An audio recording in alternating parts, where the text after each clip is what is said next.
Here's the scenario. You've been injured in a serious accident. The doctor says your recovery could take months, maybe even years, yet your insurance company is denying your claim every step of the way. If something like this happens to you, call me, Brian Goldfinger of Goldfinger Personal Injury Law. We have offices in Toronto, London, Peterborough, and now Kitchener-Waterloo. Visit goldfingerlaw.com and get us working for you. Get Goldfinger today. You know what I want?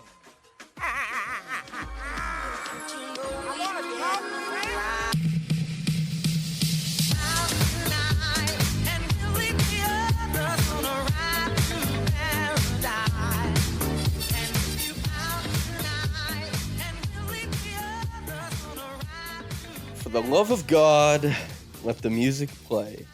Okay? This is the Raptors Reaction Podcast.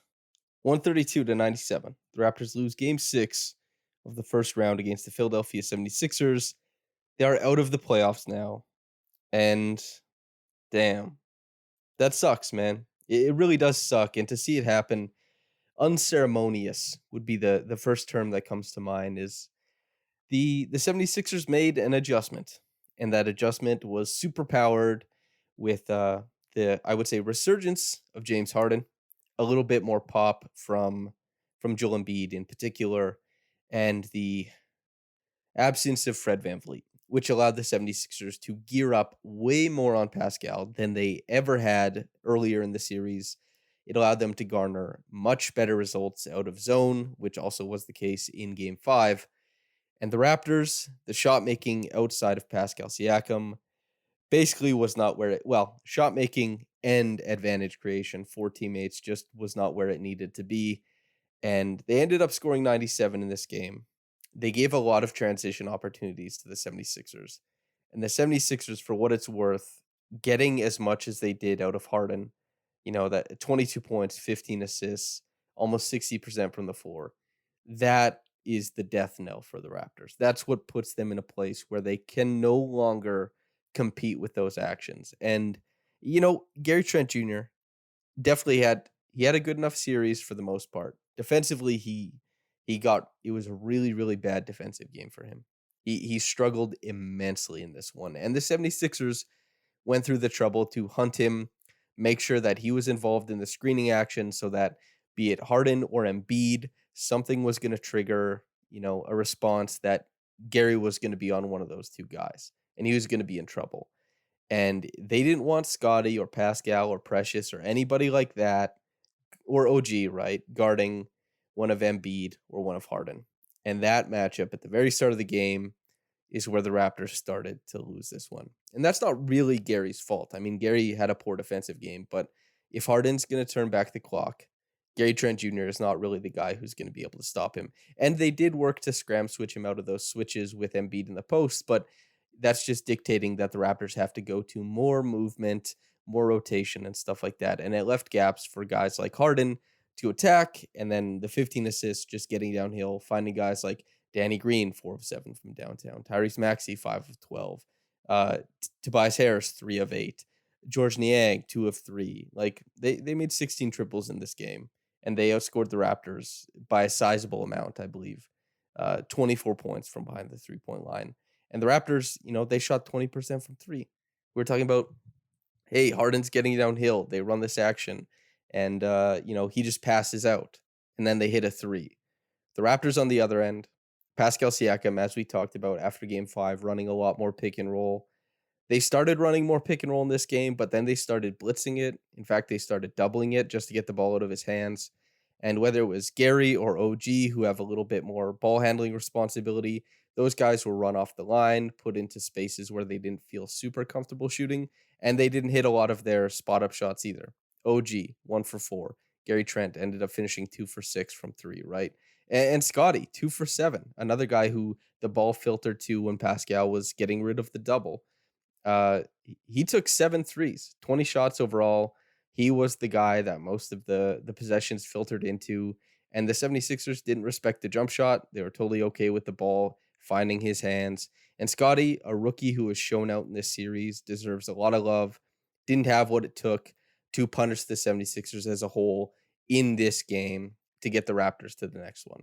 Basically, like, Pascal honestly, outside of if he would have hit, he was 0 for 4 from three. It would have been nice if he hit threes.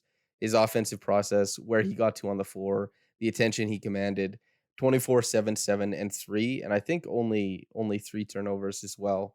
He was as good as he needed to be. But the Raptors as a whole were just far too limited offensively in this one. That means they miss more shots. The 76ers get more runouts. Embiid gets better position down the court. It's compounding errors, right? These things stack on top of each other until the environment you play defense and offense in becomes untenable, inhospitable. And the Raptors, they just didn't have enough juice.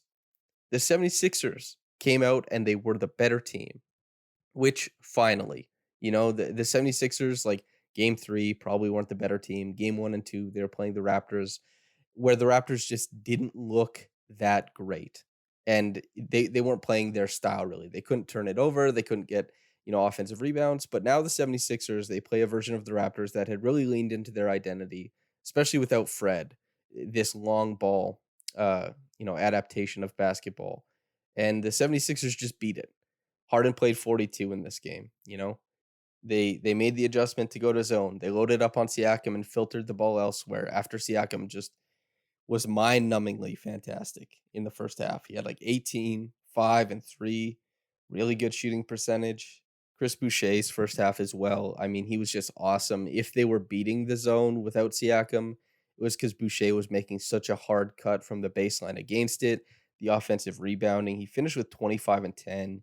He took 10 free throws. He just an insatiable game from him. He was absolutely phenomenal. But, it was Embiid, it was Harden, it was Maxey, it was Harris, it was Danny Green. It was too much. The Raptors got hit by a tidal wave of really great players in this game who played really good games. 33 and 10 for Joel, 19 and 11 for Tobias, 22, 6 and 15 for Harden, 25, 3 and 8 for Maxey. That's you can't compete. Not with that. Not with the Raptors losing Fred. And even with a healthy Fred, this version of the 76ers would have been really tough to beat. But they played a really great team tonight, and they did not win. And that's their season, man. That's their season. It's in this game, we didn't get the fight to the bitter end.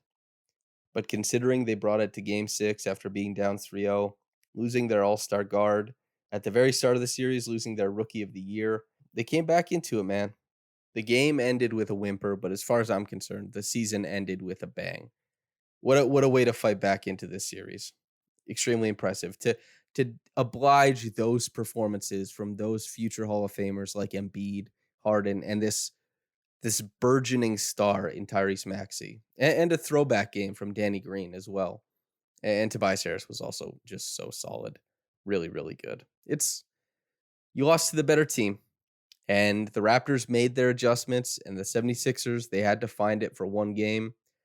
They attacked Gary Trent Jr., they attacked Scotty Barnes. In particular, those two guys, they found a lot of advantage from that point. And on the other end, the Raptors couldn't find a ton. Pascal, roadblocked by doubles and extra attention.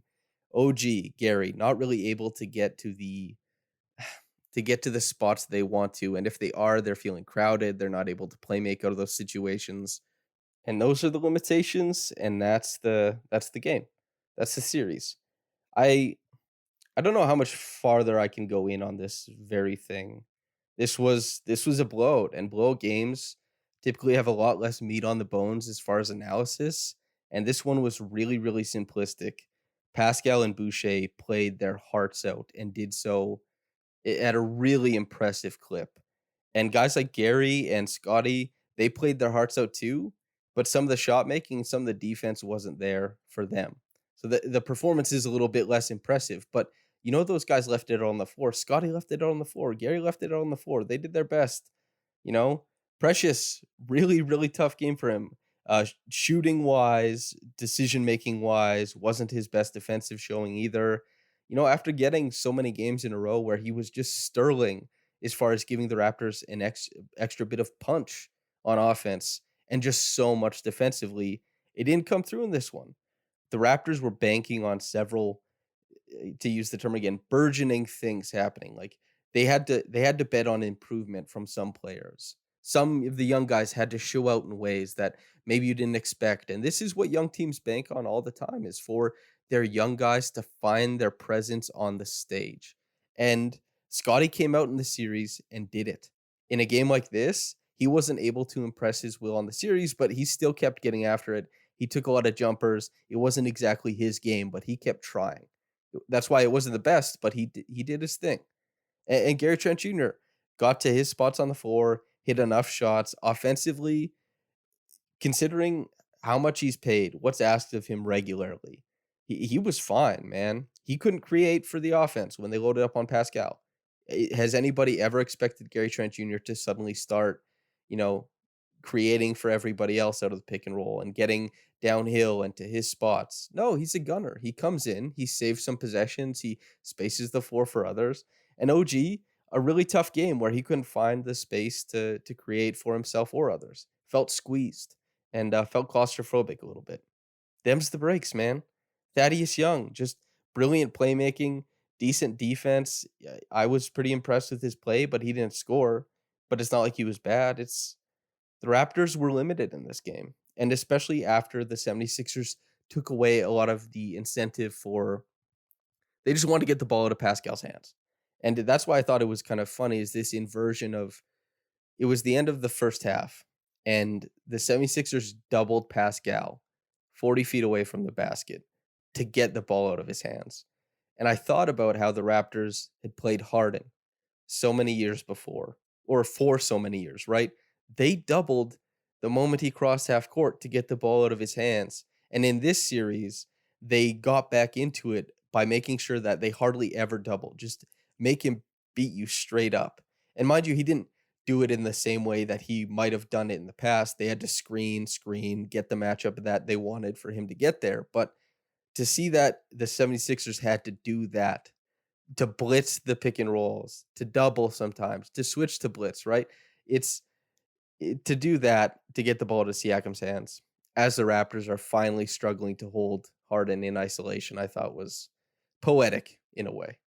That Reggie Evans Award, I gotta say, big shout out to Esfandiar Berahani, who is a terrific NBA content creator for The Score. But he finally, I've been doing this podcast for so long and trying to get it out of the shadow of William Liu, right?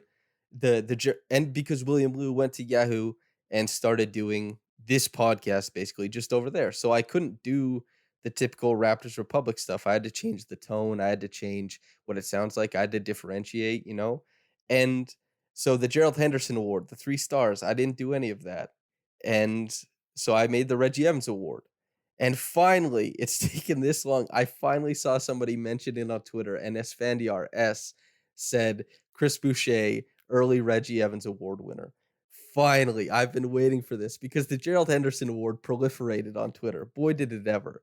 I've just been waiting for the Reggie Evans Award to catch on. So, yeah, thank you for that. That's Chris Boucher, though. It couldn't possibly be anybody else. And a throwback of some sorts. This award doesn't come out unless somebody's particularly villainous, but the Mitchell Robinson Award.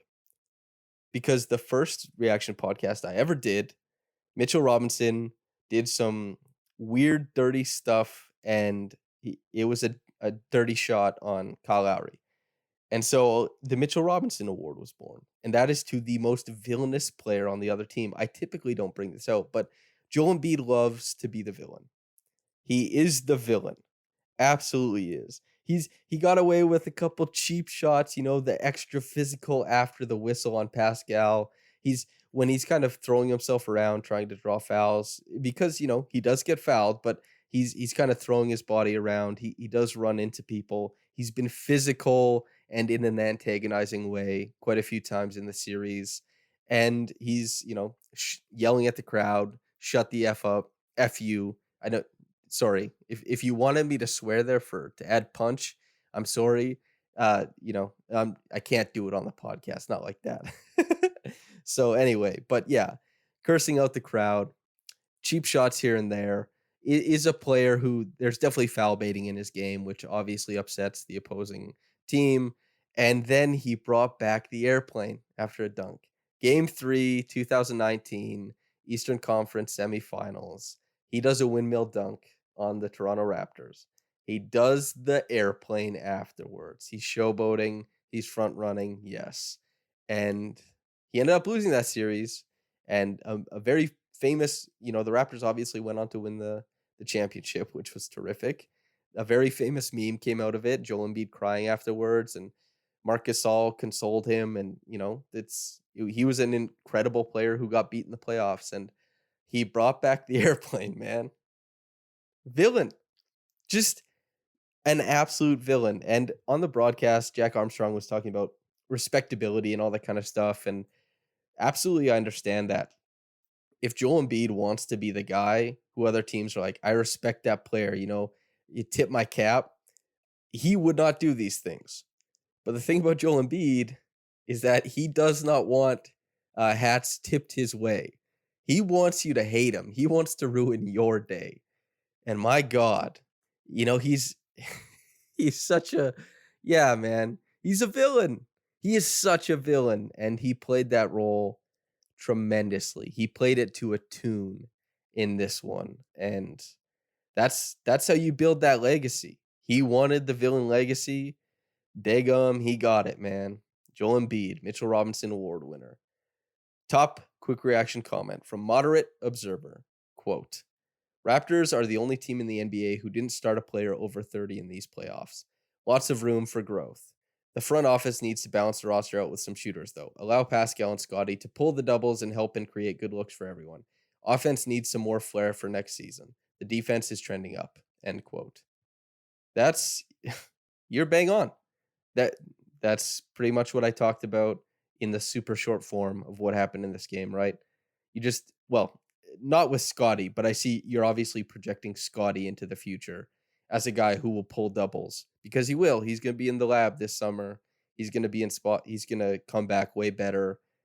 That kid is a killer. Scotty's going to be, nobody's going to want to mess with him for many, many years. He's going to be fantastic. And yeah, I'm glad I came on this podcast early, and I came in the quick reactions and the columns early on in this season.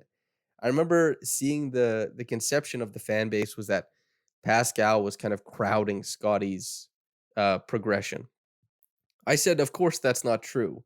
And as the season went on, I think people realized that was the case. And I'm very happy to see that everybody sees them as a duo going forward rather than opposing forces and, choose the younger one, the one with the higher potential. It's like, no, Scotty Barnes is going to be an all-NBA player, hopefully in his rookie contract, and that's who Pascal is now. Pascal was perfection to close this series. The last 3 games of the series, he was so damn good, and that's the guy you want to pair a young player with. He's under contract for a while. Pascal can mentor Scotty. He's Scotty's favorite player, and they clearly have a great synergy on the court together. It was the bad aspects of the Raptors offense were exacerbated in this one, obviously, because of the 76ers. There's no Fred out there. Gary and OG aren't really pulling up. They're not feeling comfortable. They can't skirt their defensive attention enough to shake loose. You're going to see the side effects. And Precious Achiuwa making bad decisions, not shooting well, that kind of stuff. It's bad. But those two going forward, I'm so glad you included them, Pascal and Scotty.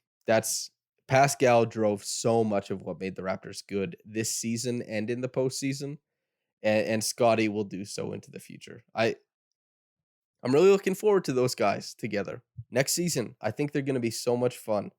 A lot of high-low stuff. Should be awesome. Thanks for tuning in, everybody. I don't really want to eulogize the season. I'll have a podcast where I will do that.